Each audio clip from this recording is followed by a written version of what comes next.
اعوذ باللہ من الشیطان الرجیم بسم اللہ الرحمن الرحیم۔ السلام علیکم ورحمۃ اللہ وبرکاتہ۔ آج میں آپ کے لیے ایک اہم واقعہ لے کر حاضر ہوئی ہوں جو سلطان نور الدین زنگی کے حوالے سے ہے۔ مملکت اسلامیہ کے دارالحکومت دمشق میں ایک پرسکون رات میں ہر طرف سناٹا طاری تھا۔ بادشاہ وقت نماز عشاء سے فارغ ہو کر ذکر و اذکار اور رسول اللہ صلی اللہ علیہ وآلہ وسلم پر درود پڑھنے میں مشغول تھے۔ بعد میں بستر پر آئے تو نیند نے آ لیا۔ تہجد کے وقت حسب معمول آنکھ کھل گئی، نماز تہجد ادا کی اور پھر سو گئے۔ چند ہی لمحے گزرے تھے کہ بادشاہ اچانک گھبرا کر اٹھ بیٹھے۔ چہرے پر اضطراب کی کیفیت نمایاں تھی، بڑی بڑی سیاہ آنکھوں میں آنسو تھے۔ استغفار پڑھنے کے بعد کہنے لگے، میرے جیتے جی کوئی ستائے، یہ ہو نہیں سکتا۔ خواب کا خوفناک منظر بادشاہ کے قلب و ذہن سے محو نہیں ہو رہا تھا۔ بادشاہ نے خواب میں دیکھا کہ رسول اللہ صلی اللہ علیہ وآلہ وسلم ان کے سامنے جلوہ افروز ہیں اور آپ صلی اللہ علیہ وآلہ وسلم دو افراد کی طرف اشارہ کر کے فرما رہے ہیں، یہ دو آدمی مجھے ستا رہے ہیں، ان کے شر کا خاتمہ کر دو۔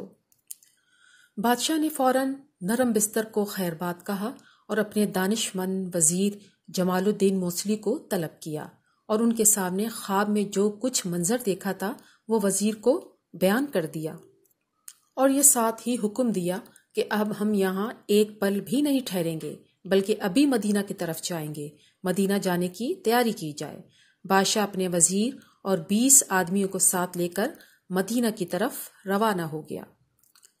بادشاہ کو کسی پل چین نہیں آ رہا تھا، اس کے ساتھی بلکہ دوسرے لوگ بھی حیران تھے کہ اچانک سفر کی کیا وجہ ہو سکتی ہے، لیکن کسی کو بھی علم نہیں تھا۔ یہ 557 ہجری کا واقعہ ہے۔ اس زمانے میں عمومی طور پر دمشق سے مدینہ کا فاصلہ 20 سے 25 دنوں میں طے ہوتا تھا، لیکن بادشاہ نے تمام راستے میں اپنے ساتھیوں کو کہیں بھی آرام کرنے نہیں دیا۔ بادشاہ نے یہی فاصلہ 16 دنوں میں طے کر لیا۔ مدینہ منورہ میں داخل ہونے سے قبل بادشاہ نے غسل کیا۔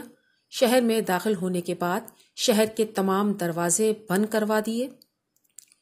سیدھے مسجد نبوی صلی اللہ علیہ وآلہ وسلم پہنچے، نفل ادا کیے اور روضہ رسول صلی اللہ علیہ وآلہ وسلم پر درود و سلام کے بعد بادشاہ شہر کے حکام سے مخاطب ہوا کہ کل شہر کے تمام باشندوں کی ہماری طرف سے دعوت عام ہے۔ مقررہ اوقات میں مدینہ شہر کے سب لوگ دعوت میں شریک ہوئے۔ بادشاہ ہر شخص کو بڑے غور سے دیکھتا، لیکن وہ دو اشخاص نظر نہ آئے جن کی طرف خواب میں رسول اللہ صلی اللہ علیہ وآلہ وسلم نے اشارہ فرمایا تھا۔ بادشاہ کو کسی پل چین نہیں آ رہا تھا۔ بادشاہ نے حکام شہر سے پوچھا، کیا سب لوگ دعوت میں آ چکے ہیں؟ حاکم شہر نے واضح کیا کہ صرف 2 اشخاص جو مغربی زائرین ہیں وہ ایک عرصے سے یہاں رہائش پذیر ہیں۔ وہ دن کو روزہ رکھتے ہیں اور باقی سارا دن جنت البقیع میں زائرین کو پانی پلاتے رہتے ہیں۔ ان کی لمبی لمبی داڑھیاں ہیں۔ بس یہی 2 اشخاص ہیں جو دعوت میں نہیں آئے۔ بادشاہ کے دل کی دھڑکن تیز ہو گئی۔ بادشاہ نے حکم دیا کہ ان کو ہمارے سامنے پیش کیا جائے۔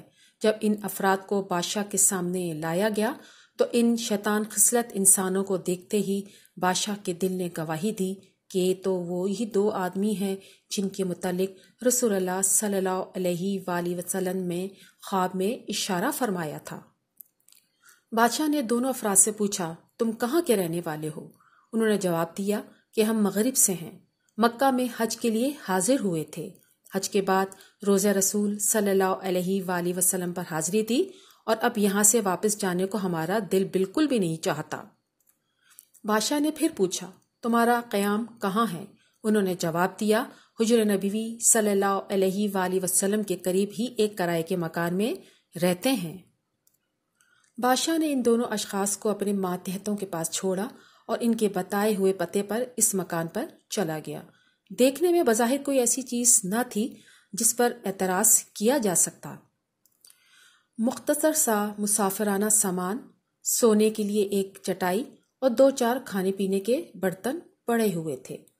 بادشاہ پریشان ہو گیا۔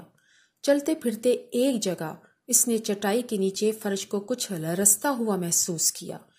چٹائی ہٹائی تو نیچے ایک چوڑی سل نظر آئی۔ بادشاہ کی ہدایت پر سل کو سرکایا گیا تو بادشاہ کی آنکھیں کھلی کی کھلی رہ گئیں۔ کیا دیکھتے ہیں کہ سل کے نیچے ایک سرنگ کھدی ہوئی ہے۔ یہ سرنگ رسول اللہ صلی اللہ علیہ وآلہ وسلم کے روضہ اطہر کی طرف جا رہی تھی۔ بادشاہ کا چہرہ غصے سے لال ہو گیا۔ وہ تیز تیز قدموں سے واپس لوٹے اور حکم دیا ان دونوں شیطان صفت آدمیوں کو پایا زنجیر میرے سامنے پیش کیا جائے۔ بادشاہ نے ڈانٹ کر پوچھا، سچ بتاؤ کہ تم لوگ کون ہو اور کہاں سے آئے ہو؟ بادشاہ کی گرجدار آواز سے ان کی ٹانگیں کانپنے لگیں۔ دونوں بہروپیے اپنے اصل روپ میں پہچانے جا چکے تھے۔ دونوں نے جواب دیا کہ ہم مغرب سے آئے ہیں، ہمیں اپنی قوم کی طرف سے آپ کے پیغمبر صلی اللہ علیہ وآلہ وسلم کی آخری آرام گاہ نعوذ باللہ چرانے پر مامور کیا گیا ہے، لیکن افسوس جب ہمارا کام تھوڑا سا رہ گیا تھا ہمیں گرفتار کر لیا گیا۔ بادشاہ نے دونوں مجرموں کو قانون کے مطابق سزائیں دیں۔ ان کی آنکھوں سے آنسوؤں کا سیلاب بہہ اٹھا۔ آنسو تھے کہ تھمنے کا نام ہی نہیں لے رہے تھے۔ بادشاہ سسکیوں کے درمیان کہہ رہے تھے، یہ میرے نصیب کہ اس خدمت کے لیے نبی کریم صلی اللہ علیہ وآلہ وسلم نے اس غلام کو منتخب فرمایا۔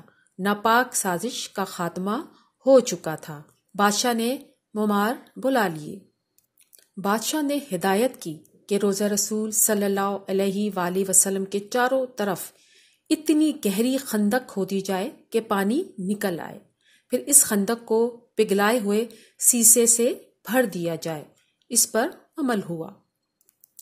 یہ خندق روضہ رسول صلی اللہ علیہ وآلہ وسلم کے گرد آج بھی موجود ہے۔ یہ سعادت جس عظیم مسلمان فرمانروا کو نصیب ہوئی، دنیا اسے سلطان نور الدین زنگی کے نام سے جانتی ہے۔ نور الدین زنگی نے اپنے 28 سالہ دور حکومت میں مغرب کی صلیبی طاقتوں کو بے طرفِ شکستوں سے دوچار کر کے ان کا سکون برباد کر دیا اور ان کے غاصبانہ قبضے سے بیت المقدس کی بازیابی کی راہ ہموار کی۔ ان کا عہد بلا شبہ اسلامی تاریخ کا ایک عہد زریں تھا۔